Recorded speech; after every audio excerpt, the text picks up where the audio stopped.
Right, we've made it to October, and while the leaves are falling, things around Celtic Park are anything but calm. As the team prepares to face Braga in a crucial Europa League fixture, there's an uneasy tension in the air, not just because of the football on display, but because of what's happening off the pitch as well. Tomorrow night, Celtic step into a match that's about far more than 3 points. The game is set against the backdrop of growing discontent among the fanbase, and that mood will be impossible to ignore.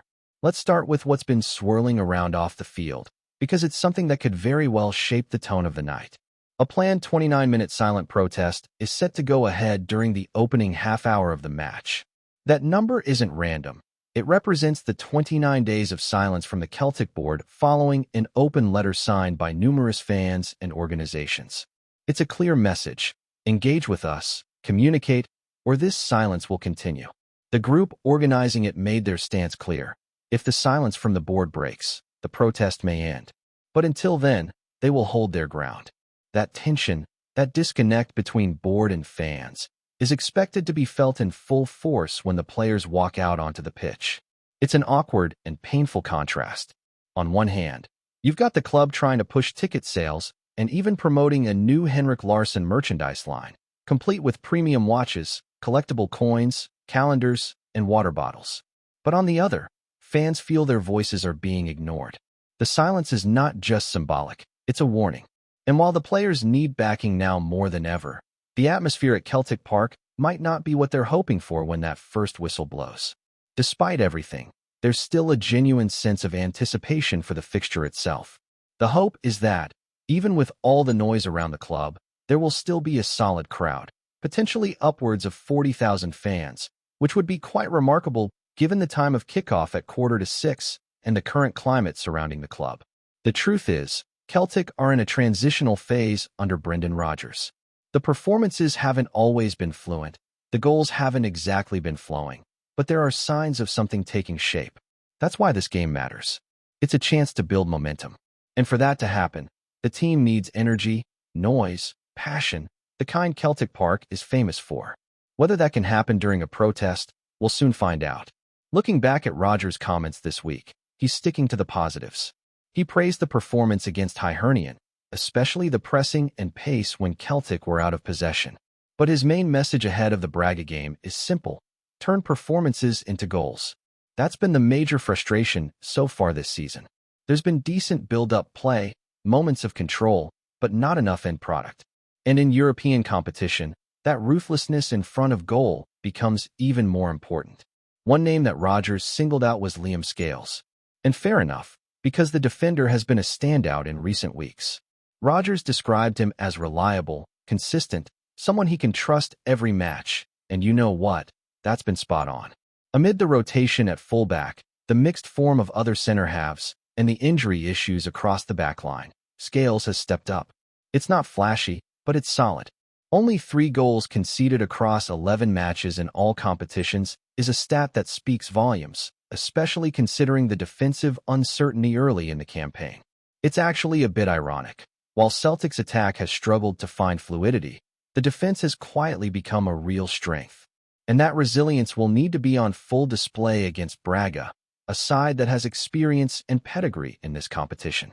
Scales will once again be key, particularly if Celtic are forced to defend deeper spells or face moments of pressure from a side that's very capable of punishing lapses. So let's talk about Braga, or, as they're officially known, Sporting Clube de Braga. They're not the giants of Portuguese football, but they're a club that knows their place. Consistently the 4th best side in the country, sitting just behind the established Big Three of Porto, Benfica, and Sporting.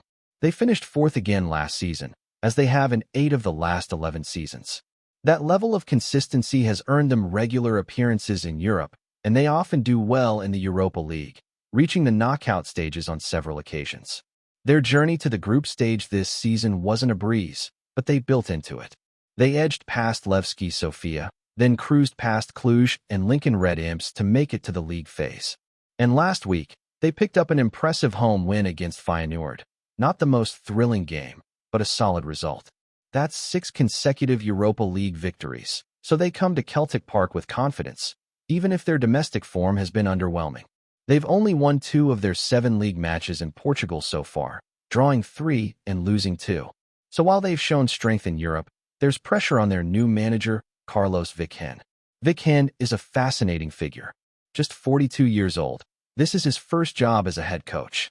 But before this, he spent 4 years as an assistant to none other than Pep Guardiola at Manchester City. That pedigree alone raised expectations. He's known as a bit of a set-piece expert, but obviously learned far more during his time at City. Still, managing Braga is a very different challenge than working under Pep. In Portugal, even being in 7th place with Braga can cause unrest. Some media outlets are already suggesting that a bad result against Sporting this weekend could cost him his job. That's the kind of pressure he's under, which makes this European tie even more significant for him. Tactically, Braga are an interesting side. Watching their last match closely, what stood out was the back 3 system they deploy, which becomes a back 5 when defending. It's a 3-5-2 shape that offers a lot of width through aggressive wingbacks. When in possession, they're comfortable pushing forward, but out of possession, they settle into a deep block that's hard to break down. That's why movement and quick passing are going to be crucial for Celtic. One thing Braga do well is crowd the box. They're happy to let you go wide and swing crosses in, but they don't give up many clear chances through the middle. Their vulnerability, though, might be in transition. If Celtic can move the ball fast enough, especially in the wide areas, there may be chances to catch the back 3 exposed, particularly their right-sided center-back, where a familiar name to Celtic fans is now playing, Gustav Lagerbielke. He's not exactly remembered for his defensive solidity during his time in Glasgow, and while he's composed on the ball, his positioning can be suspect.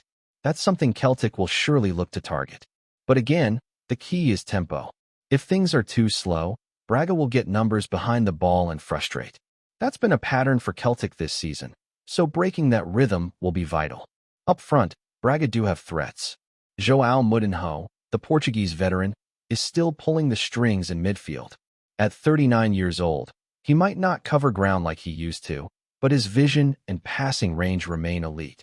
Give him space, and he'll find the runs behind. Alongside him, Moroccan striker Amine El Wazani brings physicality and a direct option. Braga are not shy about going long to him when needed.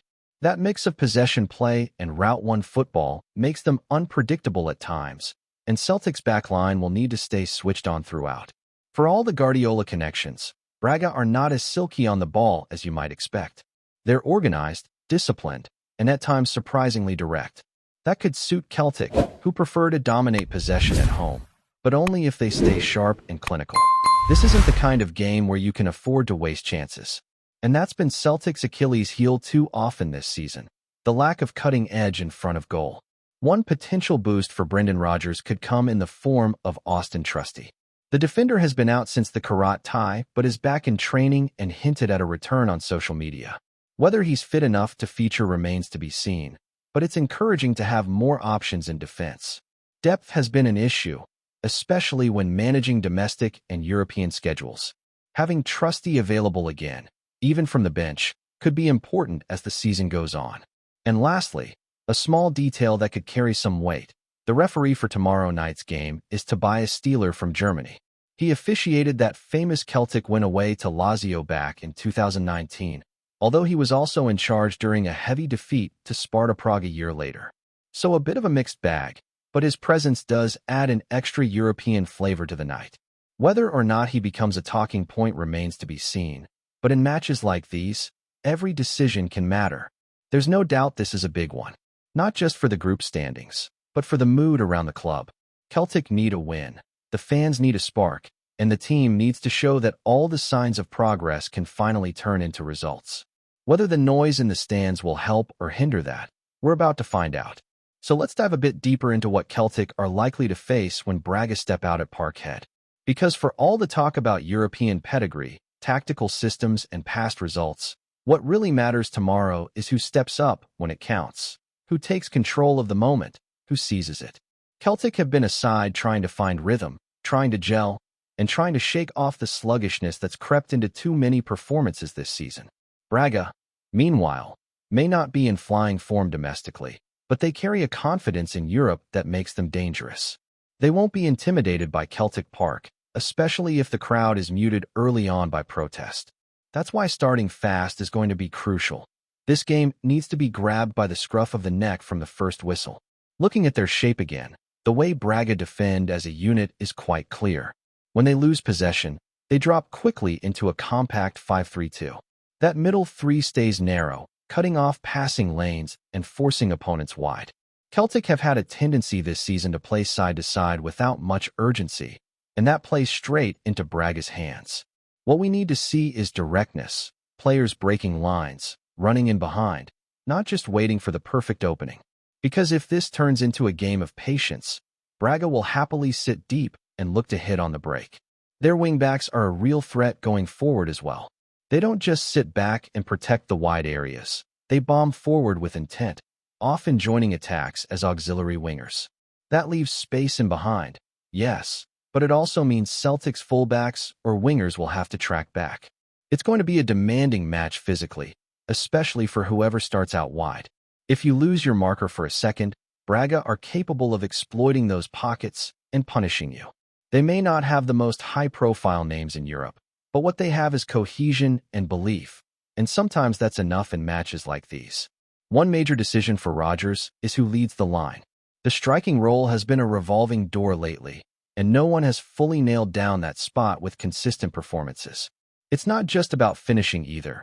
It's about movement, holding the ball up, linking play, dragging defenders out of position. Braga's back three are strong in the air, but can be exposed on the turn. If Celtic go with someone who's mobile, willing to run the channels and stretch the defense, that could open up real opportunities. But it has to be done at pace. No walking football.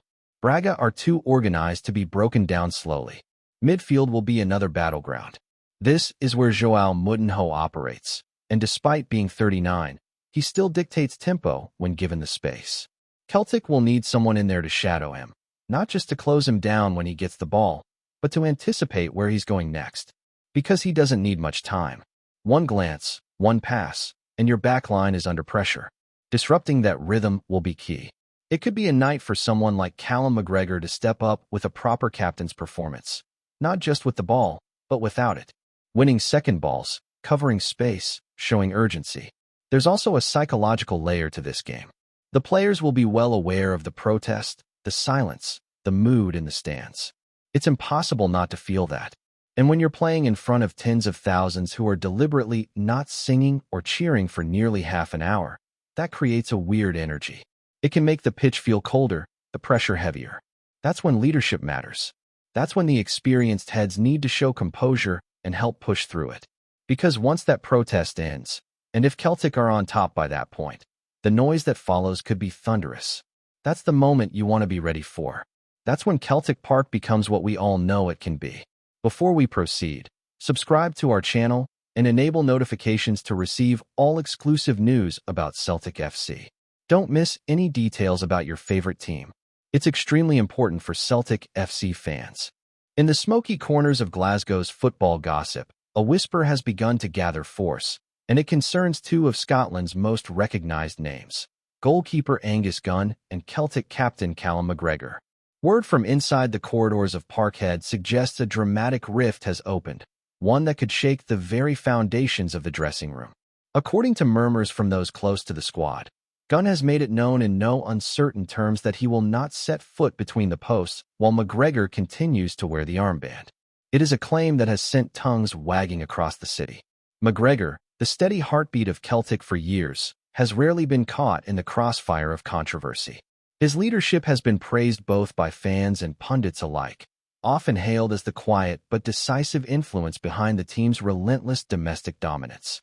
Yet the suggestion that Gunn, who arrived with a reputation for calmness and professionalism, could be so disillusioned by the captaincy situation has turned the chatter into a storm. The reasons for Gunn's stance remain shrouded in speculation. Some insiders hint at a clash of personalities, others at disagreements over training standards, and still more whisper of deep divisions in how the squad should be led on the pitch. Whatever the cause, the idea of a goalkeeper refusing to play under a particular captain is almost unheard of in Scottish football, and it has set fans and media into a frenzy of debate. Is this nothing more than dressing room drama being inflated by the rumor mill? Or could Celtic truly be facing a rupture between two senior figures? For now, there has been no official word from either the club or the players involved, and Parkhead remains tight-lipped. Yet the silence only fuels further speculation, and every day without a denial adds more weight to the whispers.